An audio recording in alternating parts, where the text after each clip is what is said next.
நேசம் நிறைந்த உள்ளத்தால் நீளம் நிறைந்த மணிகண்டத்து ஈசனடியார் பெருமையினை எல்லா உயரும் தொலையெடுத்து தேசம் உயதிரு தொண்ட தொகை முன்பணித்த திருவாலன் வாசமலர்மென் கழல் வணங்க வந்த பிறப்பை வணங்குவாம்.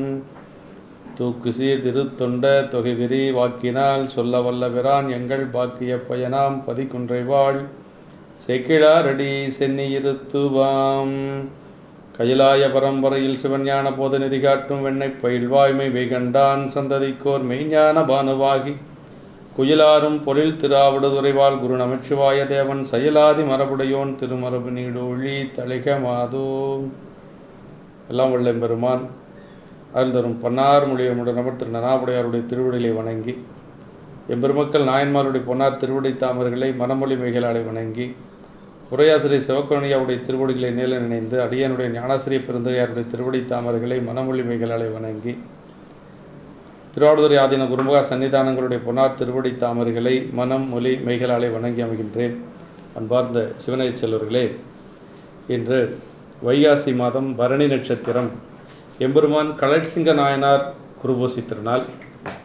அன்பர் பெருமக்களே, எம்பெருமான் கலட்சிங்க நாயனாருடைய திருச்சரிதத்தை தெய்வ சேக்கிழார் பெருமான் 13 திருப்பாடல்களை நமக்கு அருளியிருக்கிறார்கள். கலட்சிங்க நாயனார் பல்லவ அரச வம்சத்தை சார்ந்த ஒரு பெருமகனார். கலல் சிங்க என்று சொல்லுவது போரிலே சிங்கம் போன்று அவர் போர் செய்யக்கூடிய ஒரு நிலையிலே அவருக்கு சிங்கம் என்ற ஒரு பெயரோடு கழல் என்ற அடைமொழியும் சேர்ந்து கழல் சிங்கர் என்று சொல்லி அவருடைய திருநாமம் போற்றப்படுகிறது. நம்முடைய திருத்தொண்ட தொகை ஆசிரியர் நம்பிகள் திருத்தொண்ட தொகையிலே கடல் சூழ்ந்த உலகெல்லாம் காக்கின்ற பெருமான் காடவர்கோன் கலச்சிங்கன் அடியார்க்கு மடியன் என்று சொல்லி போற்றுகின்றார். கடலால் சூழப்பட்ட உலகத்தை எல்லாம் அரசு புரிந்து காக்கின்ற பேரரசராகிய அந்த காடவர் மரபில் வந்த அரசராகிய கலச்சிங்கரின் அடியவர்க்கும் நான் அடியனாவேன் என்று சொல்லுகிறார். இவர் வடபுலம் சென்று போரிட்டு பல வெற்றிகளை பெற்று வந்தவர் என்று சொல்லி நமக்கு சரிதத்தில் அறிய முடிகின்றது. அப்படி பல வெற்றி வீரராக பெருமானுடைய ஆளுடைய தொண்டராக இருந்து கொண்டு பல வெற்றிகளை பெற்ற ஒரு அரசர் நம்முடைய கலட்சிங்க நாயனார் என்று சொல்லி கருத முடிகிறது. எப்படி சிறுத்தொண்ட நாயனார் இறைவனுடைய திருவடியை வணங்கி மதியணிந்தார் திருத்தொண்டு வாய்த்த பலி வலிமையினால் எதிர் இவருக்கு இவ்வுலகில் இல்லை என எடுத்துரைத்தார் என்று சொல்லுவது போல இவரும் பெருமானுடைய அடியொற்றி அவருடைய அடியாராக வந்த காரணத்தினாலே இறைவனுடைய திருவருள் துணையினாலே பல வெற்றிகளை பெற்றவர் என்று சொல்லி சேக்கிழார் பெருமான் நமக்கு போற்றுகின்றார்.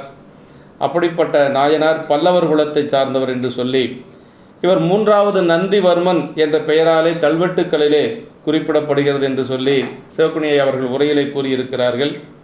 இவருடைய பட்டத்து அரசியாக சங்கா என்று சொல்லக்கூடிய ஒரு சமணச்சார்புடைய பெண்மணி என்று சொல்லி அவர் சமணச்சார்பில் இருந்ததனால பெருமானுடைய வழிபாட்டிலே அவருக்கு அவ்வளவு ஆர்வம் இல்லை என்று சொல்லுவார்கள். அடுத்து நம்முடைய வகைநூல் என்று சொல்லக்கூடிய திருத்தொண்டர் திரு அந்தாதி ஆசிரியர் நம்பியாண்டார் நம்பிகள் நமக்கு அருளுகின்ற பொழுது மாதவத்தோதங்கள் வைப்பினுக்கு ஆரூர் மணிக்கு வைத்த போதினை தான் மோந்த தேவிதன் மூக்கை அறிய பொற்கை காதிவை தன்றோ அறிவது என்று ஆங்கவல் கைதடிந்தான் நாதமொய்த்தார் வண்டுகின்ற பைங்கோதை கழற்சிங்கனே என்று சொல்லி மாதவத்தோர் தங்கள் வைப்பினுக்கு ஆரூர் மணிக்கு வைத்த என்று சொல்லுகிறார். அதாவது மாதவத்தோர் தங்கள் வைப்பினுக்கு ஆரூர் மணிக்கு, மாதவத்தோர்களது சேமநிதி போன்றவர் ஆரூர் பெருமான் என்று சொல்லுகிறார்.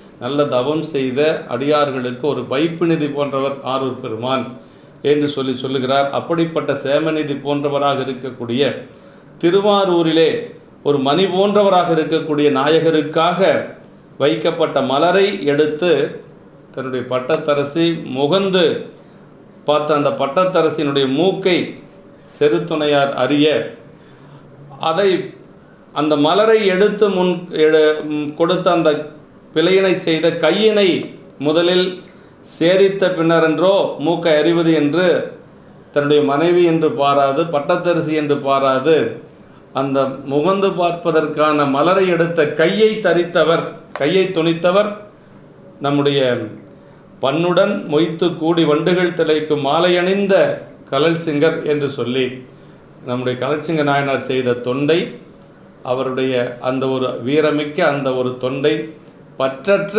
ஒரு நிலையில இருந்து பெருமானை வழிபாடு செய்திருக்கிறார். சிவ குற்றம் செய்தால் உடனடியாக தண்டனை கொடுக்க வேண்டும் என்பது நியதி. தன்னுடைய பட்டத்தரசியாக இருந்தாலும் கூட உடனடியாக அதற்கான அந்த தண்டனையை கொடுத்து அவரை சிவ அபராதத்திலிருந்து காப்பாற்றிய பெருமை கலட்சிங்க நாயனாருக்கு உண்டு. அதான் வகை நூல் சொல்லுகிறது. மாதவத்தோர் என்று சொல்லி பெருமான் நல்ல தவமுடையவர்களுக்கெல்லாம் வைப்பு நிதி போன்றவர் சிவபெருமான். அவருக்கு மேலே ஒரு நிதி கிடையாது. பெருமானையே நம்ம பெருமானுக்கு அடிமை என்று சொல்லுவதை விட ஒரு பெருமை அடியார்களுக்கு எந்த ஒன்றும் கிடையாது. அப்படி இருக்கக்கூடிய ஆரூர் பெருமான் மணி போன்றவர் என்று சொல்லுகிறார். அப்படிப்பட்ட ஆரூர் பெருமானுக்கு வைத்திருந்த மலரை நம்ம முகந்து பார்த்ததனாலே செருத்துணை நாயனார் மூக்கை அறிந்தார். அந்த மலரை எடுத்த கையை அறிந்தவர் கலட்சிங்க நாயனார் என்று சொல்லி போற்றுகின்றார். அடுத்து விரிநூல் என்று சொல்லக்கூடிய திருத்தொன்று புராணத்திலே முதல் பாடலிலே படிமிசை நிகழ்ந்ததொல்லை பல்லவர் குலத்து வந்தார் கடிமதில் மூன்றும் செற்ற கங்கைவார் சடையார் செய்ய அடிமலரன்றி வேறொன்று அறிவினில் குறியா நேர்மை கொடிநெடும் தானே மன்னர் கோக்கடல் சிங்கரென்பார். படிமிசை நிகழ்ந்ததொல்லை பல்லவர் குலத்து வந்தார். அவர் பல்லவர் குலத்திலே அந்த வம்சத்திலே அரச வம்சத்திலே வந்தவர். கங்கைவார் சடையார் செய்ய அடிமலரன்றினர். பெருமானுடைய திருவடியை அன்றி வேறொன்று அறிவினில் குறியா நீர்மை. அவருடைய சிந்தையில் அவருடைய அறிவிலே பெருமானுடைய திருவடி ஒன்றை தவிர வேறு ஒன்றும் கிடையாது. அப்படின்னா சிவபெருமானை தவிர யாரையும் வணங்காதவர் என்று சொல்லி போற்றுகின்றார். எதிர்மறைகளை சொல்றார். ஆமாம், கங்கைவார் சடையார் செய்ய அடிமலரன்றி வேறொன்று அறிவினில் குறியா நீர்மை கொடிநெடும் தானை மன்னர் கோக்கல் சிங்கர் என்பார் என்று சொல்லி அப்படி பெருமானுடைய அந்த திருவடியை தவிர வேறு திருவடிகளை அவர் திருவடி பெருமை பொருந்திய அந்த இறைவரது திருவடி மலர்களை அல்லாது வேறு ஒன்றினையும் தமது அறிவினில் பொருளாக குறியாத தன்மை உடையவர் என்று சொல்லுகிறார். வெற்றி கொடி ஏந்திய அந்த சேனைகளையுடைய அரசராகிய கோக்கலட் சிங்கர் என்று சொல்லுகிறார். இதே நமக்கு மானக்கஞ்சார நாயனார் குணத்தில் சேக்கிழார் பெருமான் சொல்லுகின்ற பொழுது இதே மாதிரி எதிர்மறைகளை சொல்லுவார். நாயனார் எப்படிப்பட்டவர் என்று சொன்னால் அரியறியா மலர்கடல்கள் அறியாமை அறியாதார் என்று சொல்லுவார். அறியா மலர்கடல் திருமால் அறிய முடியாத அந்த திருவடிகளை அறியாமை அறியாதர் என்று சொன்னால் நன்கு அறிந்தவர் என்று பொருள். அவரும் எதிர்மறையில் அந்த சரியத்திலே சொல்லப்படும். அது மாதிரி இங்கே சொல்லி இருக்கிறார். அறிவினில் குறிக்கோளாக மனம் கொள்ளாத அந்த சிவபக்தியுடைமை அறிய வேண்டிய மெய்ப்பொருளை அறிந்தார். அவருக்கு வேறொன்று அறியணுங்கிற அவசியம் இல்லை. மெய்ப்பொருளாக இருக்கக்கூடிய பரம்பொருளை அறிந்தவராக திகழ்ந்தார் என்று சொல்லுகிறார். அப்படிப்பட்ட நாயனார் கலட்சிங்க நாயனார் அவரை பற்றி சொல்லுகின்ற பொழுது அவர் எப்படின்னா அறநெறியிலும் தவறாது வாழ்ந்து வந்தார். அதே மாதிரி நன்னெறி என்று சொல்லக்கூடிய சிவநெறியிலும் வலுவாதிருந்தார் என்று சொல்லி இந்த பாட்டில் சொல்றார். காடவர் குருசிலாராம் கலல் பெரும் சிங்கனார்தாம் ஆடக மேருவில்லார் அருளினால் அமரில் சென்று கூடலர் முனைகள் சாய வடபுலம் கவர்ந்து கொண்டு நாடர நெறியில் வைக நன்னெறி வளர்க்கும் நாளில். அருமையான திருப்பாடல். அதாவது அந்த காடவர் குலத்து பெரியவராகிய அந்த கலட்சிங்க நாயனார் மேருமலையை வில்லாக உடைய மேருமலை வில்லாக உடைய இறைவரது திருவருளினாரே போர் முகத்து போந்து அங்கு போருக்கு சென்று அப்படி பகைவர்களிடத்திலே போருக்கு சென்று பகைவர்கள் போரில் அழிய வடபுலத்தவர்கள் நாடுகளை கை கொண்டு வடபுலத்திலே சென்று அங்கு அதாவது நம்முடைய சிறு தொண்ட நாயனாருடைய புராணத்திலே வாதாபி சென்று போர் சென்று வெற்றி பெற்று வந்தார் என்று சொல்லுவார்கள். அது மாதிரி இந்த அரசரும் வடபுலத்திலே சென்று அங்கே வடபுல அரசர்களை எல்லாம் போரிலே வென்று அந்த நாடுகளை எல்லாம் கைப்பற்றி கொண்டு வந்த பெருமை நம்முடைய நாயனாருக்கு உண்டு. அப்படி அவர் நாடர நெறியில் வைக நன்னெறி வளர்க்கும் நாளில் என்று சொல்லுகிறார். அவர் ஒரு சிவபக்தர். அப்படி சிவபக்தராக இருந்ததுனால அவர் எப்படி என்று சொன்னால் அறநெறி என்று சொல்லக்கூடிய உலகியல் நீதியிலும் தவறாது இருந்தார். ஏன்னா அரசர் அப்படிங்கிறதுனால உலகியல் நீதியில் தவறாமல் இருக்கணும். அரசருக்கு என்று சொல்லக்கூடிய அந்த நீதி வலுவாது ஆட்சி செய்து கொண்டு வருகிறார். அதே மாதிரி நன்னெறி இவர் சிவனடியார் என்கின்ற காரணத்தினாலே நன்னெறி வளர்க்கும் நாளில் என்று சொல்லுகிறார். நன்னெறி என்று சொல்லுவது சிவநெறி. அப்போ உலகியல் நீதியிலும் தவறாது வாழ்ந்தார். சிவநெறி என்று சொல்லக்கூடிய அந்த சைவ நெறியிலும் பிறளாது வாழ்ந்தார் என்று சொல்லி நாயனாருடைய ஒரு பெருமைகளை இந்த திருப்பாடலில் நமக்கு அருளுகின்றார். அப்படி இருக்கின்ற பொழுது அவர் ஒவ்வொரு தலங்களாக சென்று பெருமானை வழிபாடு செய்து கொண்டு வரக்கூடிய ஒரு அரசர். அப்படி வழிபாடு செய்து கொண்டு அந்த நம்முடைய மண்ணுலகத்தில் இருக்கக்கூடிய அனைத்து ஆலயங்களையும் வழிபாடு செய்து கொண்டு வருகின்ற பொழுது ஒரு நாள் அவர் சிவபுரி என்று சொல்லக்கூடிய அளவுக்கு சிவத்தன்மை பொருந்திய நம்முடைய திருவாரூருக்கு வருகிறார். திருவாரூர் பெருமானை வழிபாடு செய்வதற்காக வருகிறார்.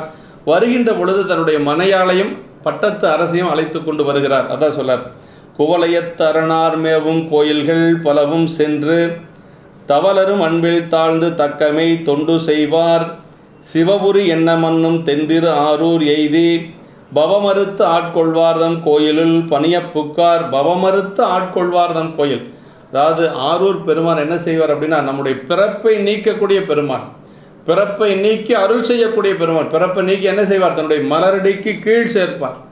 அப்படிப்பட்ட அந்த பவமறுத்து ஆட்கொள்வார்தாம் கோயிலுள் பணிய புக்கார் என்று சொல்லி இந்த நில உலகத்திலே குவலையத் தரணார் மேவும் கோயில்கள், இந்த நில உலகத்திலே பெருமான் பொருந்தி விளங்கும் திருக்கோயில்கள் பலவும் சென்று அந்த பிறளாத அன்பினாலே தவலரும் அன்பில் அப்படின்னார். அப்படின்னா அன்பு பிறளக்கூடாது, எப்பொழுதும் அன்பு கொஞ்சம் கூட பிறளக்கூடாது. அப்படி பிறளாத அன்பினால் வணங்கி உண்மை திருத்தொண்டுகளை செய்வாராகி. அதாவது திருநீலகண்ட நாயனாருடைய புராணத்தில் தெய்வ சேக்கிழார் சொல்லுகின்ற பொழுது, அதாவது அவரால் மூப்பு நிற்கக்கூட முடியாத ஒரு சூழ்நிலை, அவர் கையில் கோடு இல்லைன்னா விழுந்துருவார். இருந்தாலும் பெருமான் மீது வைத்திருந்த அன்பு கொஞ்சம் கூட சாயல் அப்படின்னு சொல்கிறார்.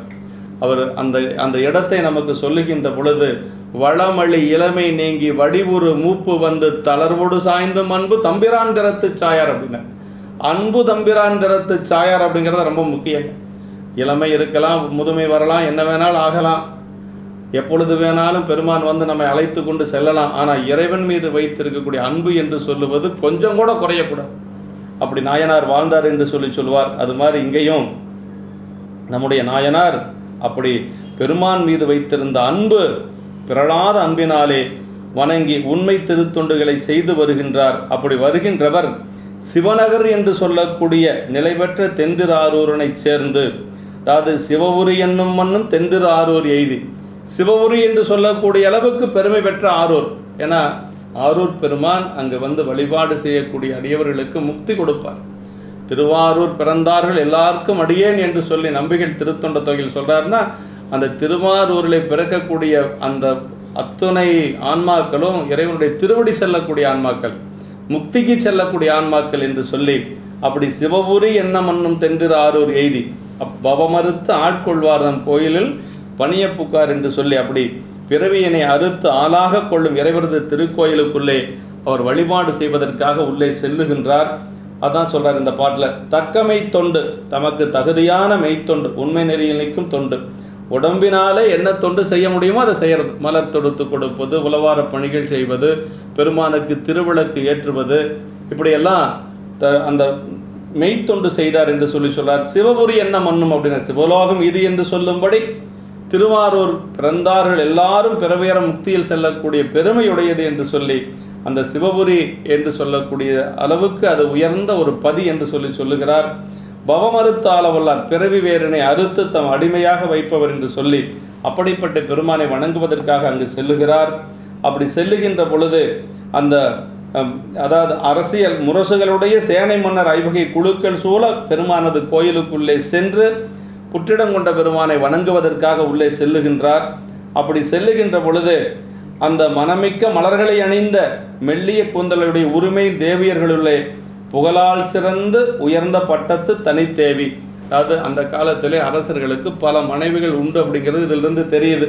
என்ன சொல்றார் அப்படின்னா, கூந்தல் அதாவது விரை சிறி மலர்மன் கூந்தல் உரிமை மெல்லியலார் தம்முள் ஒரு உரை சிறந்து உயர்ந்த பட்டத்து ஒரு தனித்தேவினர். அவருக்கு பல மனைவிகள் இருந்திருக்கலாம், அதில் சிறந்த ஒரு மனைவியாக பட்டத்தரசியாக இருக்கக்கூடிய அந்த பெண்ணை அழைத்து கொண்டு இந்த அம்மா அவர்கள் சமணச்சார்புடையவர் என்று சொல்லி ஒரு குறிப்பு இருக்கிறது. இந்த அம்மா வேறு சங்கா என்று சொல்லக்கூடிய திருப்பெயர், ஒரு சமண மன்னனுடைய மகள் என்று சொல்லி பின்னாடி குறிப்பு வருகிறது. அந்த அம்மாவை அழைத்து கொண்டு ஒரு தனி தேவி மேவி, அப்படி அந்த அம்மாவை அழைத்து கொண்டு அவர் ஆலயத்துக்குள்ளே செல்லுகின்றார். அப்படி இவர் ஆலயத்தை வலமாக வருகின்ற பொழுது பெருமானை வணங்கி கொண்டு வருகிறார். அந்த அம்மா என்ன செய்கிறாங்கன்னா, அந்த கோயில் சிற்பக்கலைகளை எல்லாம் பார்த்து கொண்டு அப்படியே வராங்க. ஏன்னா அவங்களுக்கு இறை நம்பிக்கை இல்லை, சமண பெண் அப்படிங்கிறதுனால அவங்க என்ன செய்கிறாங்கன்னா அந்த கட்டிடக்கலைகள், அந்த அழகு சிற்பங்கள் இதையெல்லாம் பார்த்து கொண்டு அவர்கள் அந்த கோயிலை சுற்றி கொண்டு இருக்கிறார்கள். நாயனார் பெருமானை முறையாக வணங்கி கொண்டு வருகிறார். அதான் கோயிலை வளங்கொண்டங்கட் குழவிய பெருமை எல்லாம் சாயல்மா மயிலே போல்வாள் தனித்தனி கண்டு வந்து தூயமென் பள்ளித்தாமம் தொடுக்கு மண்டபத்தின் பாங்கர் மேயதோர் புதுப்பு அங்கு விழுந்ததொன்று எடுத்து மோந்தால். அந்த அம்மா கோயிலையெல்லாம் சுற்றி கொண்டு வருகின்ற பொழுது ஆரூர் கோயிலே அறநெறி என்று சொல்லக்கூடிய ஒரு ஆலயம் உள்ளாக இருக்கிறது. அந்த அறநெறியிலே பூ மண்டபம் இருக்கிறது. அந்த பூ மண்டபத்திலே ஒரு புது பூ அங்கே கிடக்கிறது. அந்த பூவை எடுத்து அம்மா முகந்து கொள்ளுகிறார். முகந்து பார்த்துடுறாங்க. அதாவது முகந்து பார்த்த பூ பெருமானுக்கு மீண்டும் சூட்ட முடியாது. ஏன்னா அது அனுசிதம் என்று சொல்லுவார்கள். நம்மளுடைய எச்சில், மூக்கு, காற்றெல்லாம் பட்டுதுன்னா பெருமானுக்கு சூட்ட முடியாது. அதனால் அந்த அம்மா என்ன செய்கிறாங்கன்னா அந்த பூவை முகந்து பார்த்து விடுகிறார். மேயதோர் புதுப்பு அங்கு விழுந்ததொன்று எடுத்து மோந்தால் என்று சொல்கிறார். அப்படி வீழ்ந்தது ஆரூர் பெருமானுக்கு மணி போன்ற பெருமானுக்கு வைத்த மலரில் ஒரு பூ அங்கு கீழே விழுந்து கிடக்கிறது மண்டபத்திலே. பூ மண்டபத்தில் இருக்கக்கூடிய மலர் கீழே விழுந்தாலும் பெருமானுக்கு சாற்றலாம். வெளியில் விழுந்த மலர்களைத்தான் பெருமானுக்கு சாற்றக்கூடாது. கீழே மலர் விழுந்தாச்சு அப்படின்னா அந்த மலரை நம்ம சாற்றுவது அப்படிங்கிறது முறை அல்ல. ஆனால் கோயில் பூமண்டபத்தில் அது எல்லாமே பூ மட்டும்தான் அங்கே இருக்குது. அதனால் அங்கே விழுந்த மலர்களை பெருமானுக்கு சாற்றுவது ஒன்றும் தவறு இல்லை. அந்த அம்மா அந்த மாதிரி எடுத்து மோந்தால் அப்படின்னா எடுத்தல் மோந்தல் 2 செயலை சொல்கிறாருங்க. ஏன்னா எடுத்தது கை, முகந்தது மூக்கு. ஏன்னா முகந்ததுனால் அவர் செருத்துணை நாயனார் மூக்கு அறுக்க போகிறாரு. அது கலட்சிங்க நாயனார் எடுத்த கையையும் அறியறனால அந்த 2 செயலையும் அந்த 2 வினைகளையும் இங்கே சுட்டி காட்டுகிறார். எடுத்து மோந்தால் என்று மோந்தால் என்னாலே போதும், ஆனால் எடுத்து மோந்தால் என்று சொல்லுவதற்கு அது ஒரு காரணம். சாயல்மா மயிலே போல்வாள் என்று அம்மா எப்படி இருக்கிறாங்க அப்படின்னா ரொம்ப அழகுடைய பெண். மயில் போன்ற ஒரு சாயல், நல்ல அழகுடைய பெண், பைந்தலை பூங்கும் ஒன்று என்று பின்னாடி சொல்வார். அந்த அம்மா முகந்து பார்த்த உடனேயே அதை பார்த்து கொண்டிருக்கிறார். செருத்துணை நாயனார் அங்கு வழிபாடு செய்து கொண்டு அவர் இறைவனுக்கு சாற்றக்கூடிய மலரை முகந்ததை அவர் பார்த்துட்டார். பார்த்ததுனால என்ன செஞ்சாங்க அப்படின்னா பெருமானுக்கு பெருமானுடைய திருப்படிக்கு சாற்ற வேண்டிய மலரை அம்மா முகந்ததுனால அந்த மலர் பெருமானுக்கு சாற்ற முடியாது. அது ஒரு சிவ அபராதம் நிகழ்ந்தாச்சு அப்படின்னா அந்த இடத்திலே தண்டனை கொடுக்க வேண்டும் என்பது ஒரு உறுதியாக சொல்லக்கூடிய ஒன்று. பக்குவமுடைய உரைப்புடைய அடியார்கள் அது மாதிரி செய்வாங்க. அதனால் அவர் என்ன செய்கிறார் அப்படின்னா மூக்கினை அறுத்தர்றார். முகந்து பார்த்த மூக்கை அறுத்தர்றார்.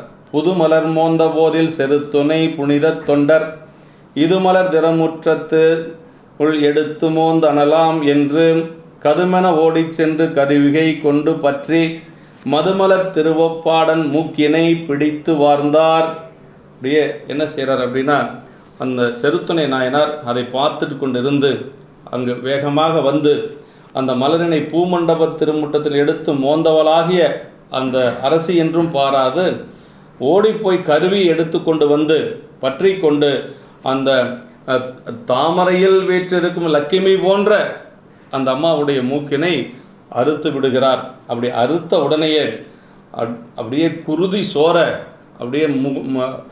அந்த விழுந்து அம்மா துடித்து அழுது கொண்டிருக்கிறார்.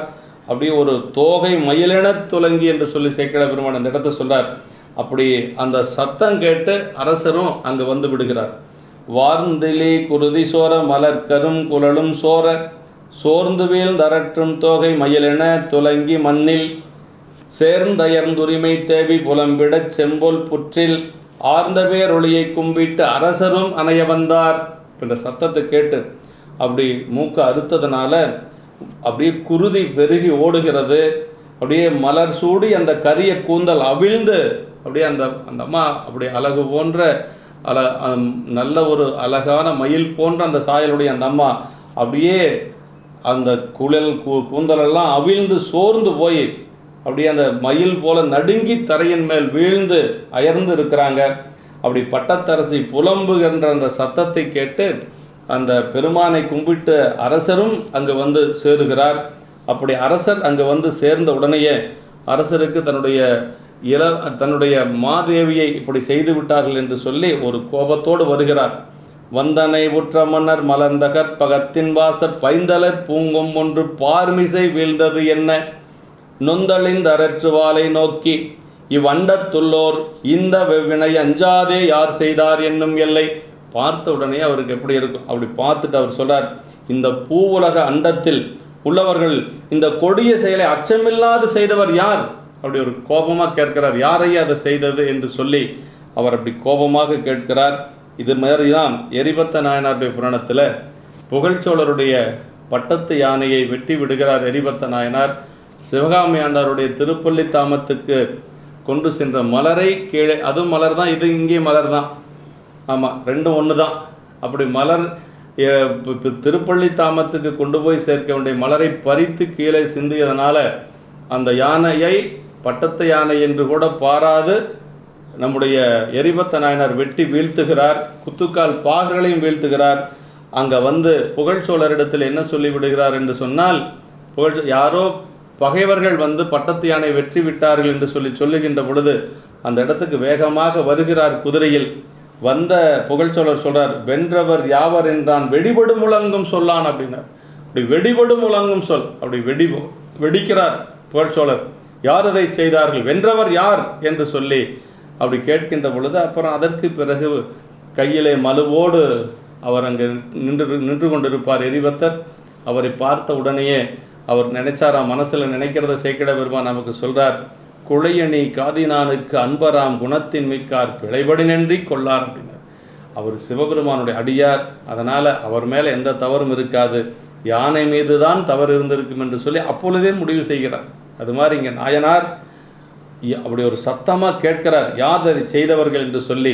அப்படி சத்தமாக கேட்கின்ற பொழுது அப்படியே அந்த நிலையில் பக்கத்தில் வந்து செருத்துணையாராகிய அன்பர் சொல்கிறார், முன்னர் அந்த நடந்ததை சொல்கிறார், நம் பெருமானுக்கு வைத்திருந்த மலரை அவங்க முகர்ந்து பார்த்ததனாலே நான் மூக்கை அறுத்து விட்டேன் என்று சொல்லி அப்படி அவர் சொல்லுகின்ற பொழுது அதற்கு அரசர் சொல்கிறாரு, தன்னை மற்றதற்கு உற்றதண்டம் தன்னை அவ்வடைவே என்றோ தடிந்திட தகுவது என்று சொல்லி அதற்கு பொருந்திய தண்டனையை அந்த குற்றங்கள் புகுந்த அடைவுப்படி என்றோ தடியத்தக்கது என்று சொல்லி, அதாவது அதுக்கு தகுந்த தண்டனை இன்னும் போதாது, இன்னும் அதுக்கு தண்டனை இருக்கு. ஏன்னா பெருமானுக்கு வைத்திருந்த மலரை முகந்து பார்த்ததுக்கு இன்னும் தண்டனை இருக்குது அப்படின்னு சொல்லி என்ன சொல்கிறார் அப்படின்னா, கட்டிய உடைவாள் தன்னை உருவிய கமல்வாசப்பூ தொட்டு முன் எடுத்த கையா முற்பட துணிப்பது என்று பட்டமும் அணிந்து காதல் பயில் வெறும் தேவியான மட்டவில் குழலால் செங்கை வளையொடும் துணித்தார் என்றே. இதுதான் அவர் செய்தது. அதாவது என்ன செய்கிறார் அப்படின்னா, தன்னுடைய வாளை உருவி என்ன செய்கிறார்னா, முகந்து பார்ப்பதற்கு அந்த மலரை தொட்டு எடுத்தது இந்த கை, அதனால் முதல்ல இந்த கையைத்தானே தரித்திருக்கணும் என்று சொல்லி அந்த கையை அவர் மனைவி என்று கூட பாராது, அரசி என்று கூட பாராது கையை தரித்து விடுகிறார். மட்டவில் குழலால் செங்கை வளையோடும் துணித்தார் என்றே. அப்படியே அந்த அம்மாவுடைய கையை அதாவது சொல்கிறார், தமது அரசுரிமை பட்டமும் பூண்டு தமது காதலையும் பூண்டு பயில்கின்ற பெருந்தேவியாகிய மனம் வெறியும் கூந்தலையுடைய அவளது செங்கையினை அணிந்த வளையலோடும் அப்பொழுதே துணித்தார் என்று சொல்லி, இதுதான் அரசர் செய்த. அந்த இடத்துல நம்முடைய நாயன்மார்களுக்கு எப்படி அப்படின்னா, அந்த பிழை என்று சொல்லி வந்து விட்டால், சிவ குற்றம் என்று சொல்லி வந்து விட்டால் அது மனைவி என்றெல்லாம் பார்க்க மாட்டாங்க. மனைவியாக இருந்தாலும் சரி, மகனாக இருந்தாலும் சரி, மகளாக இருந்தாலும் சரி, ஒரே நியாயம்தான். அதுதான் இங்கே சொல்லப்படுகிறது. கையாம் உட்பட துணிக்கப்படுவது முதல்ல கை என்று சொல்லி அந்த கையை துணித்து விடுகிறார் என்று சொல்லி, தொட்டு முன் எடுத்த அது கைதான் முதல் எடுத்தது, அதனால் அதை துணித்து விடுவோம் என்று சொல்லி, இந்த ஏனைய யாவராயினும் இந்நிலையில் இருந்தால் இத்தன்மையலில் மனம் பற்றி உற்ற செயல் செய்யாது விடுவர் என்று குறிப்பிடப்படக்கூடியது. நாயனாரது செயற்கரும் செய்கையின் மேன்மை தோன்ற கூறியது. வேறு யாரும் இது மாதிரி செய்ய முடியாது. அதனால தான் வள்ளுவ பெருமான் சொல்றார், செயற்கரிய செய்வர் பெரியர், சிறிய செயற்கரிய செய்கலாதார் என்று சொல்லி, நம்மால் யாராலும் உலகில் இருக்கக்கூடியவர்கள் செய்ய முடியாத ஒரு செயலை செய்து காட்டியவர்கள் நம்முடைய நாயன்மார்கள். இதை உலகியலோடு வைத்து நாம் பார்க்கக்கூடாது. சிவன் பணியின் கடமையின் முன்னர் இந்த உலக பாசபந்த தன்மைகள் வழியற்று ஒளிந்தன என்பது அடிமைத்திறம். இதுதான் இறைவனுடைய அடிமைத்திறம் என்று சொல்லுவது. அந்த அடிமைத்திறம், பெருமானுடைய அடிமைத்திறம் என்பது அங்கு மேலோங்கி இருந்தது. பந்தவாசங்களெல்லாம் அதற்கு அடிபட்டு இருந்தது என்று சொல்லுவது தான் பொருள். அந்த நாயனாருடைய சிவபக்திக்கு முன்பாக மனைவியினுடைய பாசம் என்று சொல்லுவது அங்கே ஒன்றும் செய்ய முடியலை. அதனால தான் அவர் அதை செய்ய முடிந்தது என்று சொல்லி, இந்த உலக பாச வந்த தன்மைகள் வழியற்று ஒளிந்தன என்பதே அடிமை திறம் என்று சொல்லி, இவ்வாறு அரசால் தண்டிக்கப்பட்டமையின் அவ்வரசி சிவ அபராதமாகி குற்றத்தில் நீங்கி நற்கதி அடைய காரணமாயிற்று என்று சொல்லி, இந்த பவமறுத்து ஆட்கொள்வார் என்று சொல்லுவது போல அந்த அரசிக்கு இல்லைன்னா பெரிய சிவக்குற்றமாயிருக்கும், அரசனாலே தண்டிக்கப்பட்டதனால அந்த குற்றமும் நீங்க பெற்றார் என்று சொல்றார். உலகில் வன்மை போல காணப்படினும் இது ஒரு கருணை செயலே என்று சொல்றார். அதை பார்க்கறதுக்கு நமக்கு அது ஒரு வன்மையான செயலாக தெரிந்தாலும் கூட இது ஒரு கருணை செயல்தான் என்று சொல்லுகிறார். ஏன்னா இல்லை என்று சொன்னால் இறைவனுக்கு சாற்றிய மலர் சாற்ற முடியாது போனால் அதுக்கு காரணம் அந்த அம்மா.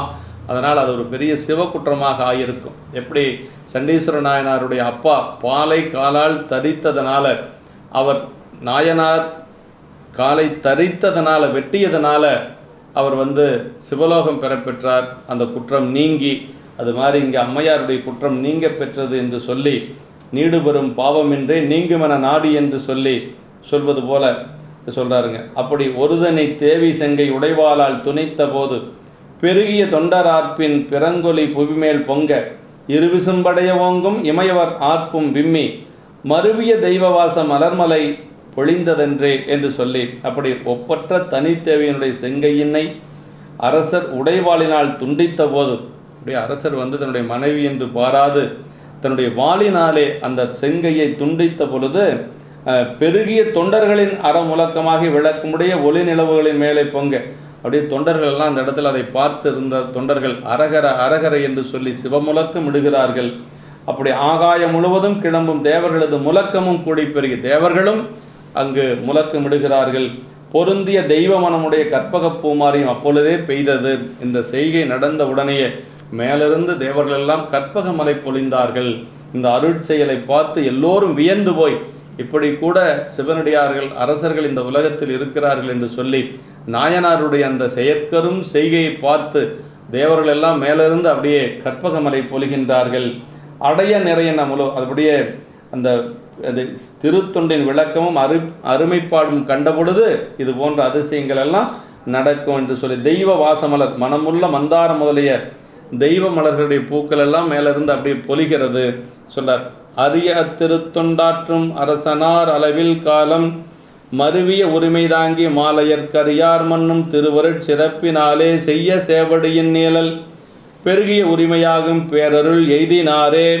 அப்படியே அருமையாக அந்த திருத்தொண்டினை ஆற்றிய அரசர் இப்போ அது நிகழ்ந்த உடனேயே பழையபடிக்கு தேவியாருடைய கையும் மூக்கும் சரியாக ஆனது. அப்படியே அந்த நிகழ்வை பார்த்து அதற்கு பிறகு திருத்தொண்டை ஆற்றிய அரசர் பொருந்திய அளவில்லாத நீண்ட காலம் தமது உரிமையாக அரசாட்சி திருத்தொண்டையும் தங்கி இருந்து அந்த அரசாட்சி திருத்தொண்டை ரெண்டையும் தாங்கி அவர் நீண்ட காலம் அரசராக பணி செய்து கொண்டிருக்கிறார். அப்படி பணி செய்து கொண்டிருந்த அரசர் விஷ்ணுவுக்கும் பிரம்மனுக்கும் அறியவராக இறைவரது நிலை பெற்ற திருவருள் சிறப்பினாலே செம்மை தரும் அந்த சிவந்த திருவடியின் நீழலின்கண் பெருகிய உரிமையாகும் பெரிய திருவருள் நிறைவினில் பொருந்த பெற்றனர். அப்படியே பெருமானுடைய அந்த திருவருள் நிறைவிலே பொருந்த பெற்றார் என்று சொல்லி, அரியா திருத்தொண்டு அப்படின்னா செயற்கரும் செயலாகிய அத்திருத்தொண்டு சிவ அபராதத்தினை மாற்றிய நிலையும் தம் உரிமை தனிதேவி என்றும் பாராது உலகப்பற்றினை அறையறிந்த நிலையும், அவர் அறிந்தது கையல்ல, அவர் உலகப்பற்று முழுவதும் அறிந்தார் என்று சொல்றார். அப்படி அறையறிந்த நிலையும் அப்பற்றினை எரிந்து பற்றற்றான் பற்றினை பற்றிய நிலையும் திருத்தொண்டு எனப்பட்டது. அது மட்டுமல்ல, அதாவது அந்த பற்றினை எரிந்தது தன்னுடைய மனைவி கையை தரித்தது, பற்றினை எரிந்தது. பற்றியது யார் அப்படின்னா பற்றற்றான் பற்றினை, பற்றுக பற்றற்றான் பற்றினை பற்றுக பற்று விடற்கு என்று சொல்லி வள்ளுவ பெருமான் சொல்லுவது போல பற்றற்ற பெருமானுடைய திருவடியை பற்றி நின்றார் நம்முடைய நாயனார். அதனால தான் தன்னுடைய மனைவி என்றும் பாராது அந்த செயலை செய்ய முடிந்தது. உரிமை உரிய அரசாட்சியும் திருத்தொண்டும் இவை இந்த உலக நிலை. அரசாட்சி திருத்தொண்டு என்று சொல்லுவது உலக நிலை. மேல் வரும் உரிமையாகும் என்றது வீடு பேராகிய சிவனுலக உரிமை நிலை என்று சொல்லி, அதாவது என்ன சொல்றார் அப்படின்னா, உரிமையாகும் பேரருள் எய்தினாரே என்று சொல்லி, உரிமை என்று சொல்லுவது அரசாட்சி திருத்தொண்டு. அப்புறம் அதே மாதிரி உரிமை நிலை என்று அந்நிலை பற்றற எறிந்த அன்பர்க்கே உரியது. அதாவது மேல்வரும் உரிமையாகும் என்றது வீடு பேராகிய அந்த சிவனுலக உரிமை நிலை. இது யாருக்கு கிடைக்கும்? பற்றற எறிந்த அன்பர்க்கே உரியது. பற்றுக பற்றற்ற அன்பற்றினை பற்றுக பற்று விடற்கு என்று சொல்லுவது போல நாயனார் அடிமலரன்றி வேறொன்று அறிவினில் குறியா நீர்மை என்று சொல்லி ஏற்கனவே சொல்லியிருக்கிறார். பெருமான் திருவடியை தவிர வேறொன்று தன்னுடைய அறிவிலே விளங்காதவர் நம்முடைய நாயனார் என்று சொல்லி, செய்ய சேவடி அப்படின்னா பண்புடைய செம்மை தரும் பண்புடைய திருவடி, சிவந்த திருவடி, அருள் நிறைவாகிய தன்மை, பேரருளின் நிறைவில் ஒடுங்குதலே வீடு பேர். பேரருள் அப்படிங்கிறார். அதாவது வீடு பேர்னா என்னன்னா இறைவனுடைய பேரருளின் நிறைவில் ஒடுங்குவதே வீடு பேர். அப்படி நாயனார் இறைவனுடைய அந்த பேரருளில் நிறைவிலே ஒடுங்கினார் என்று சொல்லி இந்த இடத்துல நமக்கு சொல்லப்படுகிறது. இப்படி வையகம் நிகழக்காதல் மாதேவி தனது செய்ய கையினை தடிந்த சிங்கர் கழலினை தொழுது போற்றி எய்திய பெருமை என்பர் இடங்களி யாரென்றேத்தும் மெய்யருள் உடைய தொண்டர் செயலினை விளம்பலுற்றாம் என்று சொல்லி அப்படி உலகத்தில் விளங்க தம் காதலுடைய பட்டத்தரசியினை கையை தடிந்த சிங்கரின் திருவடிகளை தொழுது துதித்து தன்னுடைய பட்டத்தரசியினுடைய அந்த கைகளை சிவ அபராதம் செய்வதற்கு துணை நின்ற அந்த கையை துணிந்த தரித்த அவருடைய திருவடிகளை தொழுது துதித்து பொருந்திய பெருமையுடைய அன்பராகிய இடங்கழியார் என்ற துதிக்கப்படுகின்ற மெய்யருடைய திருத்தொண்டர் செய்த திருத்தொண்டினை சொல்லப் போகின்றோம் என்று சொல்லி அடுத்த சரிதத்துக்கு தோற்றுவாய் செய்கின்றார். அடுத்த சரிதம் இடங்கழி நாயனார் என்று சொல்லி தஞ்சையிலே வாழ்ந்த பெருமனார் என்று சொல்லி, இங்கு சிங்கர் என்று சொல்லுவது நாயனாருடைய பெயர், பெரும் சிங்கனார் என்று சொல்லுகிறார். பெரிய எய்திய பெருமை இவரை தேடி வந்தது என்பது குறிப்பு. அதாவது எய்திய பெருமைனா பெருமையை தேடி இவர் போகலை, இவரை தேடி பெருமை வந்தது. பெரியவங்களுக்கெல்லாம் அப்படித்தான். பெரியவர்கள் எப்பொழுதும் எதையும் தேடி போக மாட்டாங்க, அவர்களை தேடித்தான் பெருமை வரணும். பெருமையாக இருந்தாலும் சரி எதுவாக இருந்தாலும் சரி அவர்களை தேடித்தான் வருவது என்று சொல்லி இச்சரிதத்தில் அன்பர் ஒருவர் தாமே போந்து வரது பண்டாரத்தின் எல்லை. அது அடுத்த நாயனார் இடங்கழி நாயனாருடைய சரிதத்தை பற்றி சொல்ல வருகின்றார் என்று சொல்லி இதன் மூலமாக இந்த சரிதத்தின் மூலமாக நாம் அறிந்து கொள்ள இருப்பது சிவன் திருவடி மலரன்றி வேறு ஒன்றினையும் பொருளாக அறிவினில் குறியா நீர்மையே பற்றற்ற பெரியோர் தன்மை.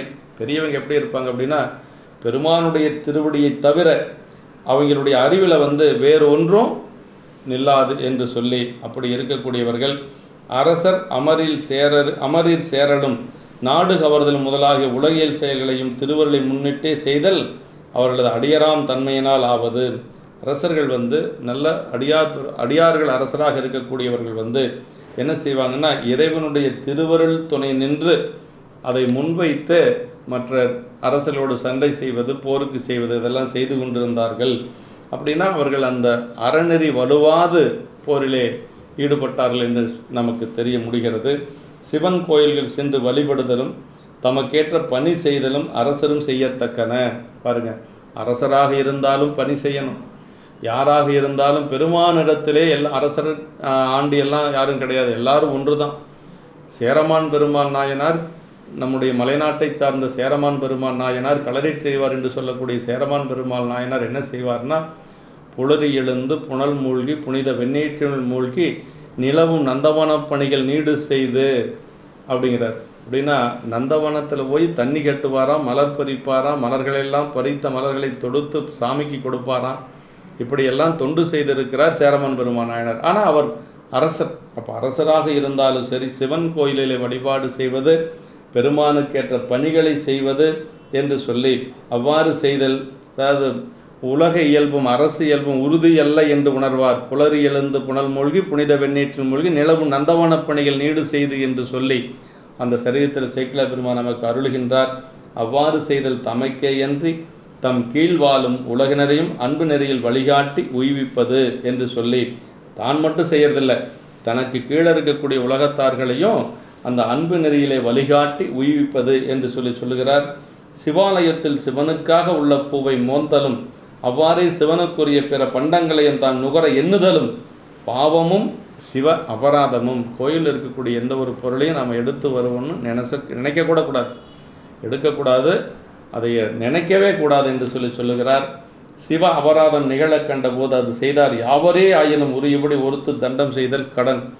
சிவ அபராதம் செஞ்சால் யாராக இருந்தாலும் அதை தண்டிக்க வேண்டும் என்று சொல்லுகிறார். தம் உரிமை பட்டத்தரசி என்றும் பாராது குற்றத்துக்கு ஏற்ற அடைவே தண்டம் விதித்த சிங்கனார் தன்னை சிவன் பற்றன்றி வேறு பற்றில்லா நிலைமையை காட்டுவது. பெருமானுடைய பற்றை தவிர வேறு எந்த ஒரு பற்றும் அவருக்கு இல்லை என்பதை இந்த நிலை காட்டுகிறது என்று பட்டத்தரசி என்று கூட பாராது அந்த குற்றத்திற்கு ஏற்ற தண்டம் விதித்ததுனால அவர் பெருமானுடைய பற்றன்றி வேறு பற்றில்லாதவர் என்ற நிலையை காட்டுவது. குற்றம் செய்தாருக்கு தண்டம் இயற்றும் வழி குற்றத்தின் அடைவிலேயும் போதிய நிலையிலேயும் தண்டித்தல் அரசர் கடமை என்று சொல்லி அவர் தன்னுடைய கடமையை செய்தார் என்று சொல்லுகிறார் என்று சொல்லி நாயனாருடைய திருச்சரிதம் இந்த அளவுக்கு நிறைவு செய்து காட்டுகிறார் தெய்வ சேக்கிழ பெருமான் என்று சொல்லி நாயனாருடைய திருவடி தாமர்களை மனமொழி மெய்களாலை வணங்கி குருமகா சன்னிதானங்களுடைய பொன்னார் திருவடிகளை வணங்கி அமைகின்றோம். என்றும் இன்பம் பெருகும் இயல்பினால் ஒன்று காதலித்துள்ளமும் ஓங்கிட மன்றுளார் அடியார் அவர் வான்புகழ் நின்றதெங்கும் நிலவி உலகலாம். திருச்சிற்றம்பலம்.